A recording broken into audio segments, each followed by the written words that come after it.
I don't know how it is in every state, but certainly in Tennessee, they've got to do something about the animal situation, mainly pets. The laws, they seem to be more aggressive for people who take care of the animals than the people who don't. I know they probably have some sort of punishment out there now for people who drop off dogs. I don't know if they have anything for cats or not. I wouldn't be surprised if there's nothing. It's a very common thing, or just not taking care of the cats. There used to be this thing, probably still is, where you have these people, these wannabe farmers, and they have these so-called barn cats. And what does that mean? That means they get these cats, they don't even treat them like pets. They put them in a barn and they got to feed themselves, pretty much. Just let them loose, they let them do whatever. A lot of times they just breed like crazy, and if they die, they don't care. Just a commodity. Meanwhile, the neighbors all around are trying to take care of them. And have given them names, and they're trying to show them that they actually matter. That's why with me, I'm not a slam dunk as far as love for farmers. It depends on the farmer. I've seen some narcissistic, sociopathic so-called farmers.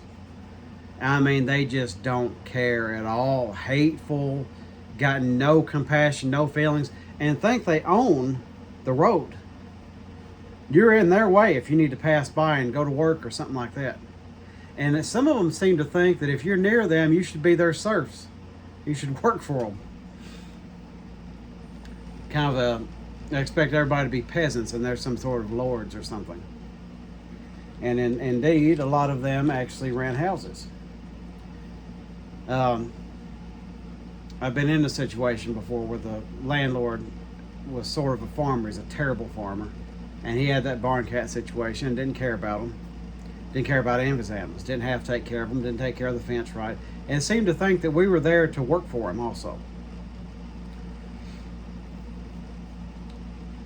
So there's a lot of people like that around. But, you know, like in Rogersville right now, and I'll release names if I need to. Not too far from me, Rogersville. There's this little area, and I'm sure there's places like this all over this could apply to. But there's this woman taking care of a whole bunch of cats.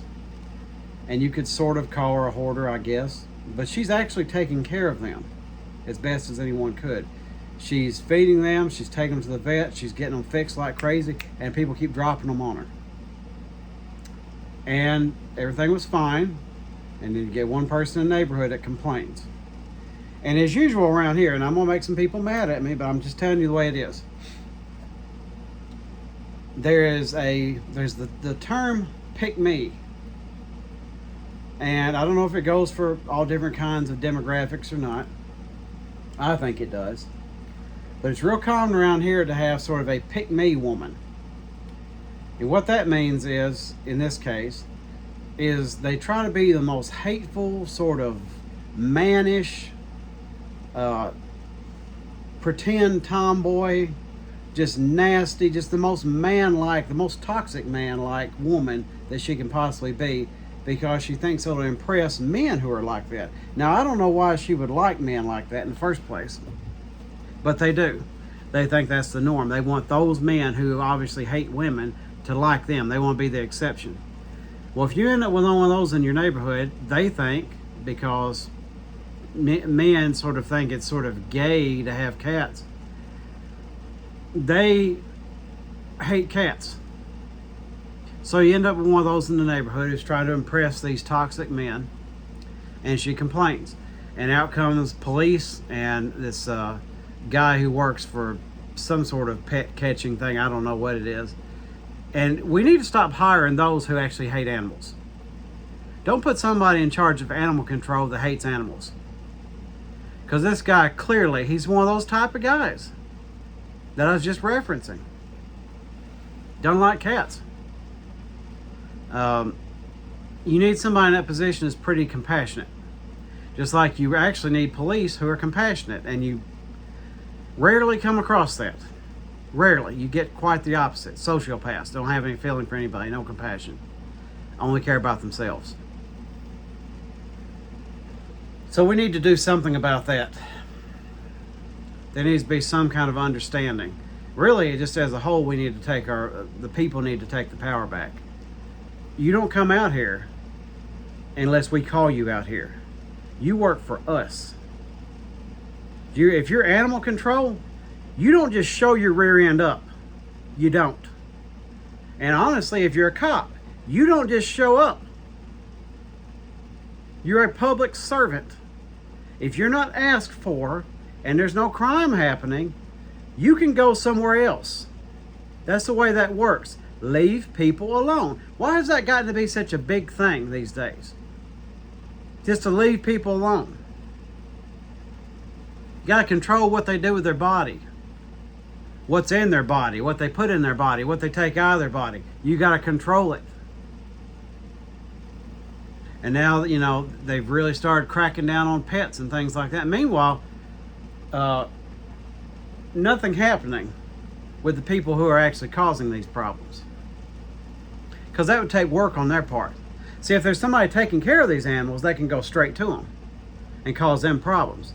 They'd have to hunt down the person and do some investigating, like they pretend like they do, and go find the person that's dropping them off or breeding them like crazy. They don't want to put in any work. They don't want to care about anything. So there needs to be something done about that, the whole animal situation. Personally, I think, here's a few laws in my opinion, should be passed. If you've ever dropped off a dog, you're banned from owning a dog for at least 10 years, possibly for life. If you're caught with a pet after that, you get fined. You don't get to do that. And by the way, I mean even if you drop them off the Humane Society, I mean those people just throw their animal away when they get old. You don't get to have another one.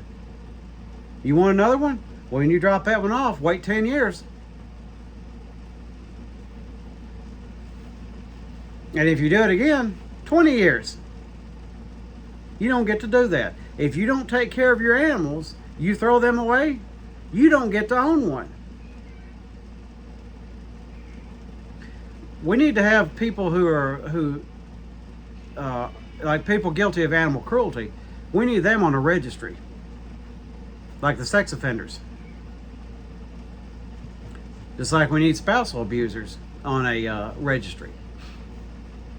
But I don't want to get off the subject there. That's just I'm mainly referring to how people are with pets. I don't know how it is in your area, but it's gotten as bad as it could ever possibly be. And in this area, my area, and this moment in time, it's gotten bad. And there needs to be serious consequences. I mean serious consequences.